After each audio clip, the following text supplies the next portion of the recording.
শুনেন, ঢাকা ৮ আসনে প্রচারণা কিন্তু শেষ হয়ে গেছে, বিনোদনও শেষ হয়ে গেছে। কারণ আমি খালি ভাবতেছি পরবর্তী বিনোদনটা কি হইব। ধরেন কালকা নাসির পাটোয়ারি ভাই জিতলো, উনি কি করব?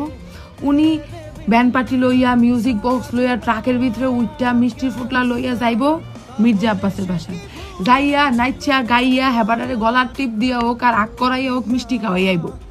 মিষ্টি খাওয়াইব, এমন আছে 2-1টা ব্যাক ডান্সও দিতে আর হেবাটার লগে। ভাই এটা সম্ভব, এরা ওনারে দিয়া সম্ভব। এরপরে উনি আইব। আর যদি কোনো কারণে উনি হারে, তাইলে উনি কি করব? কি ভাবছেন কি করব? আমি কই তাইলেও উনি মির্জা আব্বাসের বাসার যাইব, যাইয়া সেরা হেপাটারে ফুলের মালা দিয়া মিষ্টি খাইয়া কইব, শুনেন আমার নিরাপত্তার দায়িত্ব আপনার, আমি কিচ্ছু জানি না, আমার নিরাপত্তার দায়িত্ব আপনার, এতদিন যা করছেন আমি মাফ করে দিছি, আপনিও আমারে মাফ করে দেন, আমারে আপনি নিরাপত্তা দেন। এই ঘটনা হেমিয়া করব। আমি মানে এই মুহূর্তে আমার দেশে কে ক্ষমতায় আসবো তার থেকেও বেশি আমার জানার ইচ্ছা যে ঢাকা ৮ আসনে জিতা কিংবা হারার পরে নাসিরউদ্দিন পাটোয়ারি কি করব।